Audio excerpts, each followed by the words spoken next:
Assalamualaikum warahmatullahi wabarakatuh. Good morning, everyone.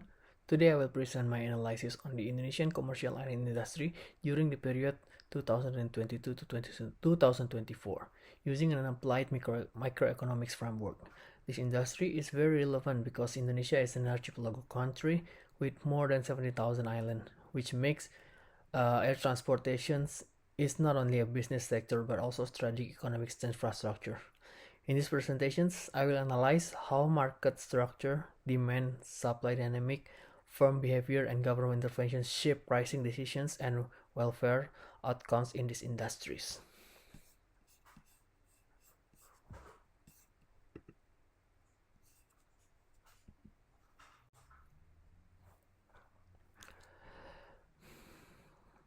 As shown in this slide, Indonesia's geographic structure consists of 17,000 islands from Sabang to Merauke and from Miangas to Pulau Rote. The archipelago landscape makes air connectivity essential in Indonesia and became a vital part of economic infrastructures.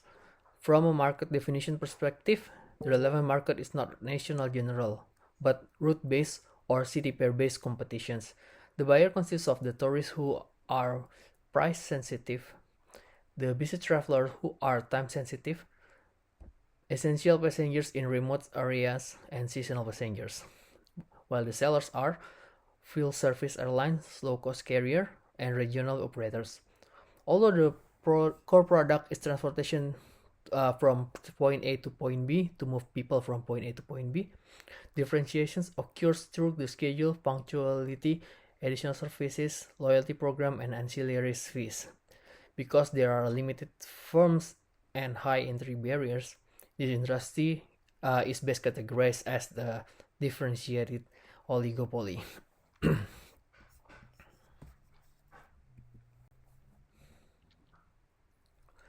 Next to the third slide, in this slide we will analyze the demand and supply shift during the 2022 and 2024. First, on the demand side, in 2022, we saw a recovery pace post-pandemic era. It's shifting the demands after the pandemic and shift the demands curve to the right. In 2023, the demand stabilized, but the cost is increased. In 2024, we enter a normalization phase with moderate growth.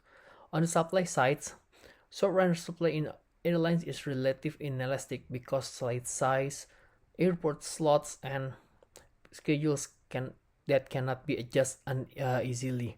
In 2023, rising of fuel costs and exchange rate pressure shifted supply to the left, increasing prices from P0 to P1. By 2024, capacity normalization shifted supply gradually back to the right. So, equilibrium moved from E0 to E1 in 2023 due to the cost shocks, and then to E2 during the normalizations in 2024. So let's move to the elasticity. In the airline industries, elasticity is not homogeneous, but varies across segments and purchase time. Different segments have different elasticities. Leisure passengers are elastic. They are sensitive to price and flexible with dates, while the business travelers are relatively inelastic. Time is more important than the price, and also because of the company is paid for their travel fee. While the remote routes are highly inelastic due to limited alternatives. From microeconomic theory, if demand is elastic, lowering price increase total revenue. If demand is inelastic, the increasing price increases the total revenue. Consequently, airlines need to identify optimal pricing levels that will maximize profits to maximize the profits per the profit maximizing principle. So such that pricing and output decision can be made based on the balance of consumer purchasing power and the company's cost structure. Here are four examples how airlines utilize the differences in elasticity among the passengers. The first one is using the early booking discounts and peak season pricings, refund restrictions, and ancillary pricings. These strategies reflect price discrimination and revenue maximization. Move on to the slide 4. So, as we know that the airline industry have a very high fixed costs. The fixed cost is usually included of aircraft leasing, IT system maintenance, overhead, are the inherent costs that binding the airline's industry cost structure. On the other hand, variable costs include the fuel handling fee and catering. Because fixed costs are high and marginal cost per additional seat is relatively low until capacity is full, airlines focus heavily on load factor optimization. Capacity relatively fixed in the short run. Therefore, profit maximization is implemented through dynamic pricings and segmentation rather than simply adjusting the output.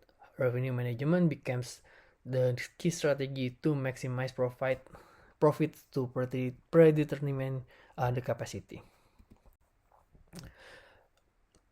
As discussed earlier, this industry is differentiated as the oligopoly with high entry barriers. Strategic interaction is important. For example, on routes like Jakarta-Denpasar, if one airlines launch a promotion, competitors quickly respond. This reflects Bertrand-Tribe competition with differentiation. From a welfare perspective, in oligopoly, price is typically above marginal cost, and output is lower than competitive equilibrium. This creates the dead weight loss, meaning some mutually beneficial transactions do not occur. In 2022, the producer's surplus increased due to the strong demands. In 2023, but consumer and producer surplus were squeezed due to the higher cost. In 2024, normalization helped restore balance between consumer and producer's surplus. The dead weight loss diagram illustrates that oligopoly restricts output compared to the competitive equilibrium. Well, as for the government roles here, government plays a crucial role in this industry. First, tariff ceilings and floor limits aim to protect both consumers and the airlines. Second, the public service obligation to ensure connectivity in remote regions. This is justified under market failure theory because some routes are not commercially viable. However, there is always a trade-off. Too much regulations reduce the efficiency. Too little regulations risks instability and exploitations of market powers. Therefore, policy must balance efficiency, affordability, and industry sustainability. So, to conclude, the 2022 and 2024 dynamics were shaped by both demand recovery and cost shocks. The oligopolistic structure strongly influenced the pricing strategies. Airline maximizing profit through revenue management under the fixed capacity, and the government interventions is necessary to maintain equilibrium between efficiency and stability. In short, macroeconomic theory helps us understand not only pricing decisions but also welfare implications and policy trade-offs in Indonesia's airlines industries. That's all from me. Thank you.